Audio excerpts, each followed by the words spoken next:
Hello and welcome to the Sustainability Experts, a podcast that brings you helpful advice on sustainable business. I'm your host, Vanessa Thompson.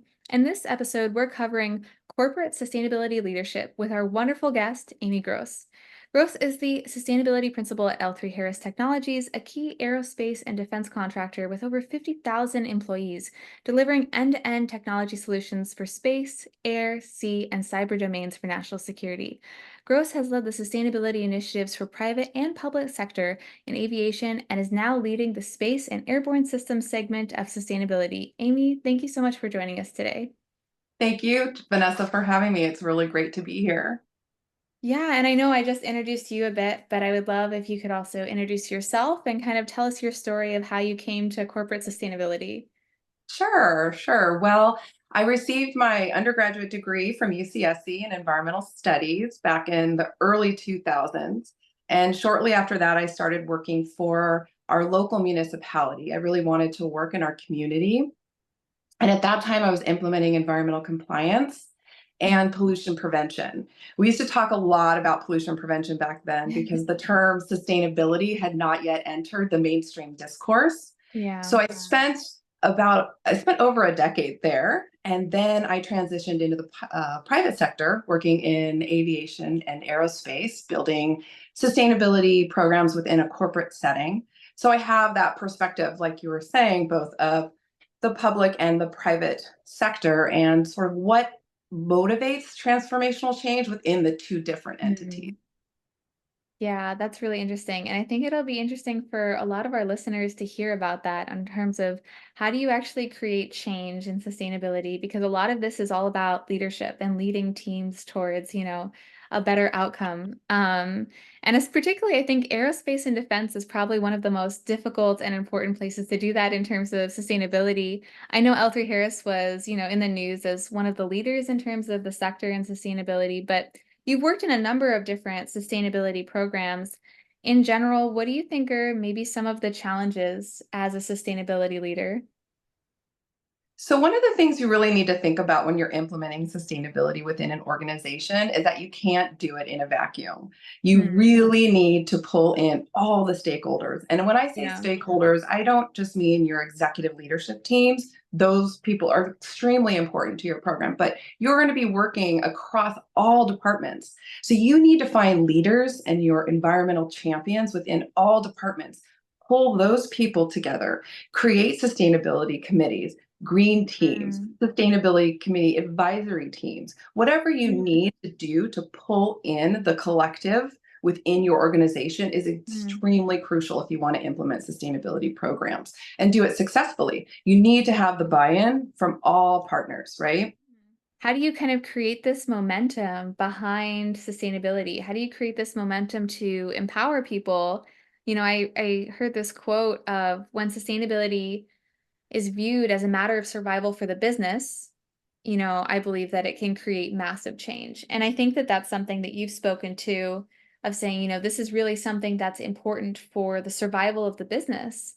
But it's really hard to get people sometimes into that mindset or to really see the evidence to support that. Even when you show them that evidence, how do you kind of galvanize that motivation within them to create that kind of day-to-day change? Yeah, well, there's different ways to do that. And like I was saying, you want to really empower people around you, pull in, your colleagues, your coworkers, build committees, build advisory committees, and start with quick wins. So if you build Hmm. a committee and you say, some where do we need to make some changes? Say you're starting very, very small. We want to just start recycling more things. How do we do that? Hmm. Right? So taking a look at all of your systems, walking the floors, getting out there and looking at your entire, what you can, depending on the size of Yeah. your industry, thinking about what's on the floor, pulling in people and getting ideas from them. When you get Hmm. ideas from your coworkers and start thinking about how you're going to implement those ideas and working together, you start building a momentum. And then one of the Hmm. greatest things is when your community around you in work is wanting to implement these programs, then it starts bubbling up and more people join in. Does that make sense? Yeah, I really like that. And I really like that you mentioned two things. One, kind of the small wins, and also really listening to your employees and listening to all of your partners too, and that as a way to actually motivate them to act in this regard. It reminds me of, even Ray Anderson, who was considered for the longest time to be one of the most sustainable CEOs in the United States. He had a really hard time convincing his entire organization to go towards sustainability until they had one engineering success. And that one engineering success ended up being this huge example for the rest of the organization that this was actually something that could be successful. And that was something that was also a part of their individual story. So I really like that. Can you almost kind of go into depth as to this small win concept? Because I think that's something that's really powerful for our audience. The small wins that you can have, and really, again, it's pulling in your partners from across your company. So creating a green team within, your division, and creating green teams across your company or sustainability committees, and then pulling those people in to do even something like, and this may sound strange, but even doing something like, let's do a community cleanup. Hmm. Let's just do that right now because we Yeah. care about the communities that we work in. Let's go to a school. Let's do some kind of cleanup so we can start partnering with outside, entities, with different agencies, with the community. And then through that, I think through recognition and through people looking at the business and realizing, oh wow, this is a mission Hmm. driven business. This is part of their ethos. We want to be a part of this company. How do we get to be a Hmm. part of this company? I want to buy their products. I want to be with them. I think those kinds of little steps that you can take to Yeah. pull in small wins can happen through, like I said, your sustainability committees, your green teams. Other things you can think about is, when I look at waste in a company, is there Hmm. something in this engineering process or production process that we don't need? Or is there Yeah. something that we can engineer out? And when you Mhm. do that, you often save money. And so if you're Mm. saving money, that really speaks then to your executives in terms of how sustainability can help the bottom line. So Yeah. little wins can be very big in your program. And that means, though, getting out on the ground, talking to your coworkers, figuring Mm. out what people are doing, understanding the trials and tribulations that they have, Mm. figuring out where they want to go, what's possible, what's not possible, and really trying not to, what they say, boil the ocean, right? You want to take it step by step. So Yeah. again, you're starting with just figuring out who the stakeholders are, and Yeah. then pulling in people to empower them to be part of the change that you want to bring to your Mhm. organization. And then highlighting that to your executives, highlighting that Yeah. in your newsletters, highlighting that across your company is a really big, important piece of growing that sustainability culture, Yeah. making it important to people in your company.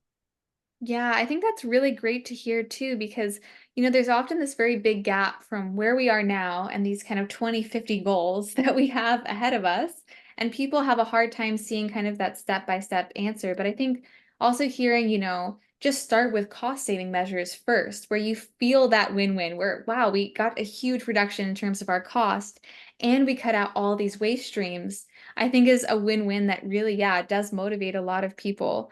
So I'm curious to learn a little bit more about this because 80% of all GDP globally right now is tied to a net neutrality goal. So there is a lot of this is really an issue that's been scaled, and sustainability leaders are the ones that are going to make that happen. We have a lot of work on our plate. So I almost kind of wanted to break down the functions of a sustainability leader in an organization in terms of what are all the job components of a sustainability leader. You talked about, quite a few of them, but if you were to just kind of give a breakdown of all of the elements of a sustainability leader, an effective sustainability leader in an organization, what would those be?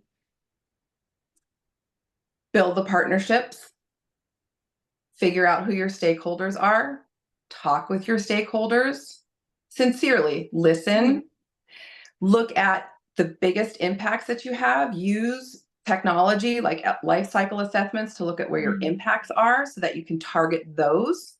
Figure out what kind of budget you're operating with, right? Yeah. Understand where that budget lies within sustainability. Is there even a Yeah. budget for sustainability in your Yeah. company? And if there isn't a budget, how can you creatively come up with ways to have some sort of resources and funds to do what you want to do? Because Mm. everything costs money, and that's a very, Yeah. it's constraining. And again, until we really start seeing, sustainability as a need to have, not a Yeah. nice to have, then the budgets don't always follow. So Yeah. thinking about step by step, stakeholders, impact, budget. What do you Hmm. want to do in the near term? What are we doing in the first year? What are we going to do in 5 years? Kind of strategically planning, and then Yeah. getting down to the tactical stuff. Like, well, we're Yeah. gonna we're gonna tackle trash. We're gonna just tackle, Hmm. what we can not and what we can divert from the landfill, if that's what you want to do. If you want to tackle, hey, we've got a lot of chemicals that we use. How do we look at those and think about which ones we need to have, which ones we're just using because that's what's Hmm. always been used. Can we eliminate those? Can we substitute those with less toxic substances, right? And then Yeah. you really need to report out on everything, show Mm. those things. So again, it's those, stakeholders, committees, budget, impact. You look at all of it and you do it slowly, right? And Hmm. you do it humbly, because everybody is extremely Mm. busy, and implementing sustainability often looks like, oh, this is just one more thing I need to do, Yeah. right? So how do we get to, you meet people where they're at, right? And you Yeah. start there. You start very small, and then it grows from there. Hmm. I really like that. And I know that a lot of people who are listening to this, may not have a background in sustainability. And I think, in large part, a lot of individuals who are working within corporations today, they have some level of interest in sustainability, but they may not know how to implement it. They might really want to, facilitate a recycling program or something else in their organization, but they don't really have maybe the vocabulary about life cycle analysis or these kind of things, or a knowledge of even what's possible within their organization. What would be kind of some of your advice to individuals who are not in sustainability but want to be supportive of the sustainability efforts that are happening or get involved with them? What would you kind of say in terms of what they need to know for people who really want to kind of support these efforts too? Take it slow, and then look at, again, what matters to your company. Hmm. What matters in terms of where is your impact, and how can you target that? And if you can look at those things and make those things matter to your executive leadership teams, then you start to get that buy-in. Yeah. And when you're new in this, there's so many resources out there. Do not do this alone, right? Yeah. There's organizations, there's partnerships. Talk to your competitors, talk to different teams, figure out what they're working on. Look at Hmm. what the industry as a whole that you're in. Where are the biggest impacts in the industry as a whole, right? So understanding, there's it can be daunting to think about. Yeah. There's so many levels, and oftentimes in companies things are siloed. You have an environmental arm, you have a social Mhm. arm, you have a governance arm, and oftentimes they're very siloed. Yeah. So thinking about, how do I pull those people together? Mm. Because at the end of the day, when we put out our environmental social governance report and we want to have a stellar sustainability program, all of those people need to be working together. I love that, and I think that can be incredibly motivating, especially when you're going to that site and you're telling them, "Wow, you're already doing something that's sustainable, that's cutting down on waste or cutting down on electricity or water or something like that." Then it also, perks all of their interest to say, "Oh, well, we could do more of that. We could, implement that even further." So kind of stepping back to kind of maybe one of the first steps in a sustainability department, which is kind of developing objectives and strategic goals and strategic planning. I just kind of wanted to walk through, how does that normally work when you have kind of that developmental process of strategic planning? I mean, we talk about kind of the end result, which is these 2050 goals and things like that. But what are the first stages? How does that normally work from the beginning? So in the very beginning, you need to take inventory. You need to, like I keep going back, you need to understand your data. So Mhm. when you understand where you're at with your data, then you can set targets and goals. And Mhm. yes, we have those big 2050 net neutral goals, but what are we doing today and tomorrow and next year? Yeah. So when you have your data, so you want to look at where is, what do our greenhouse gas emissions look like? What does Yeah. our waste look like? What does our water conservation look like? What does our supply chain look like? Yeah. You take a look at the data, and then from there you can start to set goals and targets.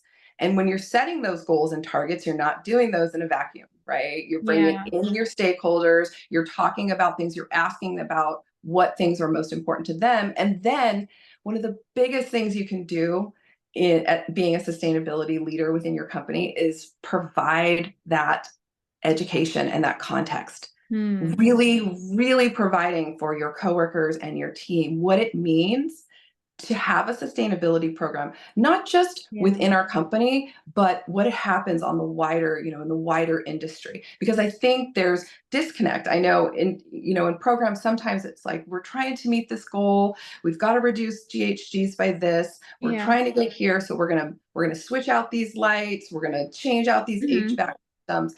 But sometimes you need to pull people back and say, this is why we're doing it, Hmm. and explain why we're doing it. And that will help you then build out a strategic plan, what we're going to Hmm. do, in the next year. What are the needs of the company? What are the needs of the community that you're working in? What are their concerns? Have you talked with Yeah. them? Those are the things that you need to think about when you're building out your strategic plan. And again, it's always going to go back to data and taking small bites. Where can we Hmm. make the biggest impact right now? Where can we cut costs? And when we need to spend money, what does that look like? What's the ROI on that? Really analyzing the data. And yet that will help you build out your strategic plan. And in the process of doing that, you're going to be talking with everybody in the company. You're going to be talking across the company, Yeah. everyone who's working on the shop floor, to the finance team, to the HR team. You're working with all of them. And so pulling all that together will help you build out that strategic plan. Hmm. That's really detailed. Yeah, I think that's great. And you mentioned, data collection as a key element of this. And this is something that's, talked about on a global stage quite a bit. But in terms of your advice for actually how to collect that data, because that's something that's very difficult, especially for large organizations that have huge value chains that are, going across multiple borders to, create that end product. How do you create reliable data collection? We have so much access these days to data and new ways of getting data. And one of the things I am so interested in is this new blockchain data that companies are using to track actual product in, product out. So we're no longer looking at our supply chain and saying, asking our suppliers to provide certain data. We can actually use technology and to track something from cradle to grave just based on using things like blockchain technology. So Yeah. there's, pulling, like you said, getting all the data is very hard. And this is an exciting time because there's so many different ways that people are starting to collect data. Yeah. Yeah, I know that there's a lot of great technologies coming out in this. I know SAP just put out a new product called Green Token, which is a blockchain technology to look at supply chains and things like that. Are there any, particular technologies that, you've utilized or you've seen as just something that's really interesting and you're excited about its potential in the space? Well, I think this supply chain is something I'm really excited about and passionate about. And I think this blockchain is going to make a big difference. Volvo just released an announcement the other day. They're working with a company called Circular, and people can actually look at the QR code on their car. This is something that's been in work for many, many years, but they just announced this, and they can see where the cobalt in their battery came from, Wow. the mine that it came from, by scanning a QR code. I mean, this Wow. is incredible, right? Because Hmm. we're no longer relying on historical type data where people are giving you surveys, or Hmm. you're listening to what they've done in the past. You have this real time data, what product in, product out. And that is so exciting to me, because the more transparency we have in our supply chains, the better we can do. Yeah, absolutely. And transparency is so key in all of this. They always say, sunlight is the best disinfectant. I think it's really true when you talk about transparency along supply chains as well, especially when, so many of these, rare earth metals are mined in ways that are not ethical and not paying workers enough. I mean, that's just really exciting to be able to see exactly where it came from, and really make sure that, people are being treated well, all throughout the supply chain. I think that's really wonderful. Um, kind of looking at the next step within a sustainability department, which is kind of looking at your resource streams. So this would be, waste, water, carbon, all of these things, and measuring all of these things. What has kind of been your experience with this, and what do you normally kind of suggest in terms of how to think about managing all of these different resource streams in a sustainable way? So again, you're going to need data, and so it's got to be very site specific type data. So it's very small. You need your teams feeding into that. So you really want to have some kind of SaaS or data system where everybody can add their metrics into those systems, so that you can see, again, you have the ability to see where your waste streams are most impactful. And Hmm. so managing those things, right? If you're looking across a big company, say you're a big company with lots of different sites, you want to look at that data and then target where the sites that have the biggest impact, Hmm. and then look at their waste streams, or look at their water use, their electricity use, all those pieces. If you're working within a small company, you still need people from different departments adding in their metrics, right? And then looking at all of their different components within their waste streams, within Yeah. their water use. So again, it's that being able to take a big thing and just shrink it down into a step by step level. So you just Hmm. really want to get down to that level of on the ground. Yeah. What are we doing on the ground, so that then you can build up until you have a full picture of what your waste stream looks like. And then once you kind of have a picture of, how much water you're utilizing and where in that value chain you're using the water or something like that, what are some of your next steps that you normally go to after you have that kind of picture fleshed out? So the next steps you're going to think about is, one, you need to, again, that data needs to be verified. That's verification, verification, verification. In our world today, we're publicly announcing goals, we're publicly putting out data. So you really want to make sure that your data has integrity. And then once you're looking at that, if you think, okay, why are we seeing this increase in water like this? Is there a pattern? Do we see it because it's a weather pattern? Is there a break Mm. in the line somewhere? Are we utilizing a process that's just so water intensive? And is there a way to make that a closed loop system? So it's really piece by piece. Yeah. If you're looking at electrical consumption, where are the sites, or where are the places in your organization that you're consuming the most electricity? And then what can we do in that space? Hmm. Right? Can we get on more? Obviously, the low hanging fruit, like the LED lighting, but do we have kind of some smart systems, a building management system? Can we start working within that, changing the way that works, so that you kind of build on efficiencies? Hmm. So again, you look at your data and then you think about, okay, where can we make a difference here? And just step by step. Hmm. If there's a process that creates a lot of waste, you can think, okay, one of the things that I like to do when I first, look at a production line is map out that entire production line. Hmm. Map out exactly what goes in, what goes out, what are the waste, what can be recycled, right? And Hmm. then when I go through that, I can see, okay, do we need this product? Okay, we have at the end of our chain, we have all of this this stuff that we need to deal with, and how are we going to create a closed loop around it? Is there somewhere for this scrap to go? And right now, again, it's so exciting that trying to work towards a circular economy, there's so many avenues people are working with to find places for things that we would consider waste, and to Yeah. actually turn them into things that we can use again and again and again. Yeah. That is really cool. And I know there's even, just around this area here, there's so many repurposing centers that I see as I drive by, taking waste from one industry, turning it into gold for another. I think that that's something that's really beautiful from a financial perspective, from a sustainability perspective, just from, a waste perspective and making our world cleaner. So that's really something that's really beautiful. And, kind of taking the next step then after looking at these waste streams. now looking at reporting and all of the intricacies of the reporting and compliance world. Reporting is something that's very difficult in this space because sometimes organizations, they really want to do right by the environment, they want to do right by people, but they don't necessarily always want to reveal all the information that they're working with. So reporting is something that's difficult, especially when there's not a regulatory body overseeing it. So how do you kind of think about reporting? What is kind of your take on it? So when you think about reporting, of course, you're going to need to report on compliance. That's always something you need to do. But you don't always need to report on sustainability. You don't necessarily have to report on your greenhouse gas emissions or your water consumption.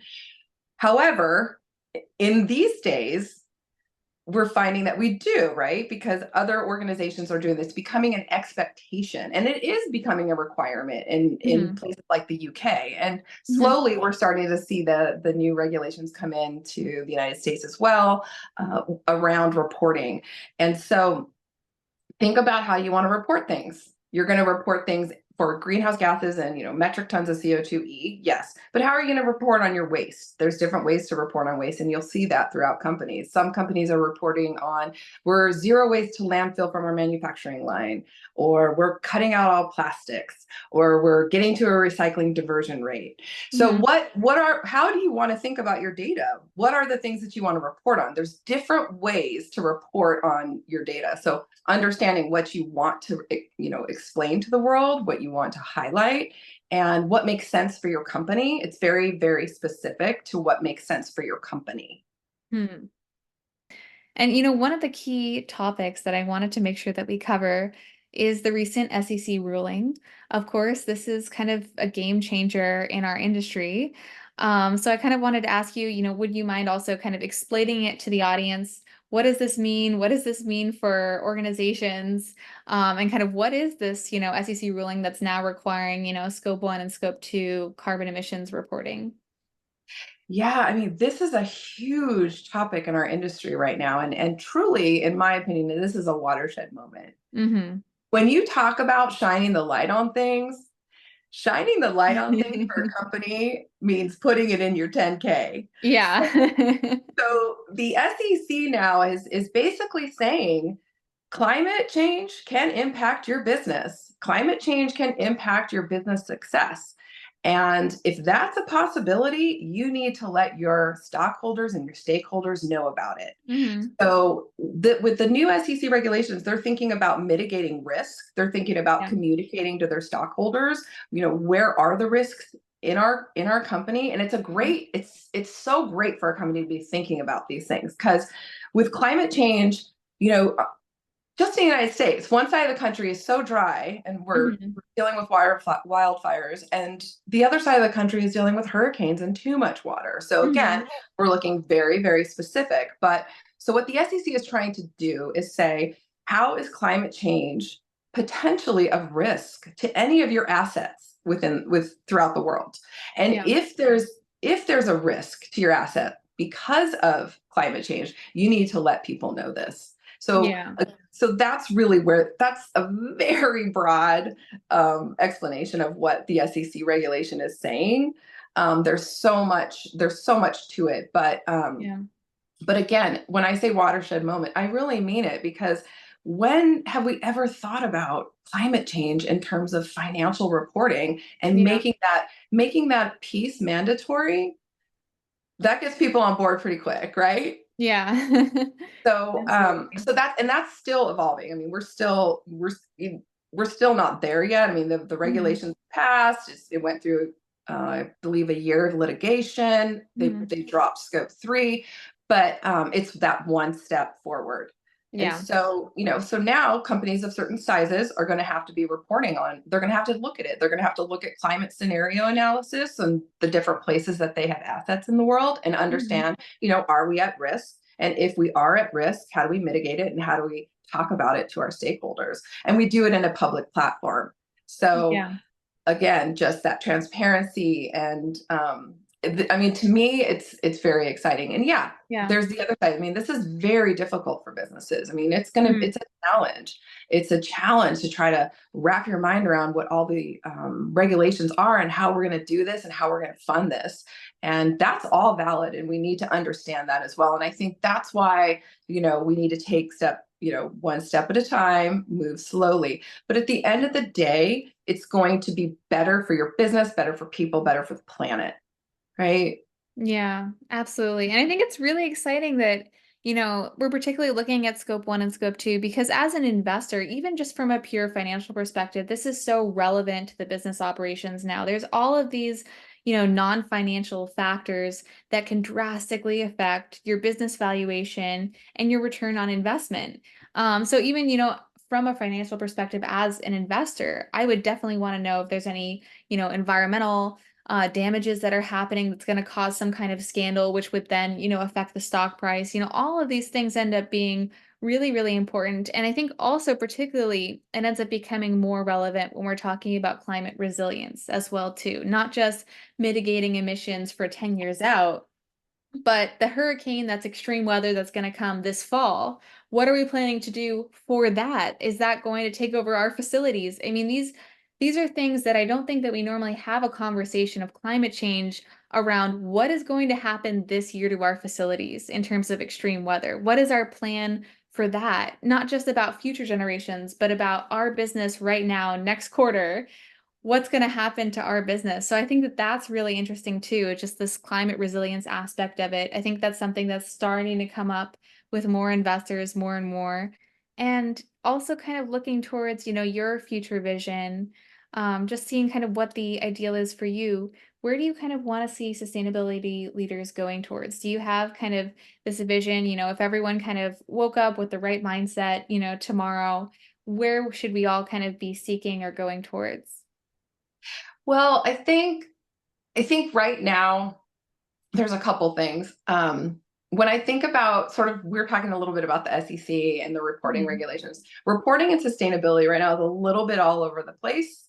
There's a lot of different ways to report, and there's a lot of different platforms. Mhm. And one of the things, the TCFD is now sunset. We're moving to ISSB. Mhm. So that movement towards how do we align across the globe, align our sustainability efforts. I think I would love to see more alignment, more standardization in Mm. how we talk about sustainability. And I think because there's sometimes, people, it's confusing. Mhm. And, we want to be careful we're not greenwashing things. And the Mhm. best way to sort of implement that is to kind of come up with some, real standards. So you've got Benchmark. SEC regs, Mhm. and then you've got now these reporting platforms that are starting to all come together so that you don't have this alphabet soup of they say this in SASB and this in GRI. Um, Sort of bringing more of that together, Mhm. I think is going to be very important. It's not only going to help consumers and people understand what it means to be sustainability and what these numbers or what these metrics mean, but it's going to help sustainability leaders be more effective. If you could Yeah. point to here's the standard, and this is what we're doing, and this is how it's done, and this is what it's all about. I think that's going to help tremendously. And then Yeah. always the sharing of information. I like that. Well, thank you so much for the insights you shared with us, and thank you for joining us on the Sustainability Experts. Thank you so much, Vanessa. It is so great to be with you. I really, really had a great time. Thank you.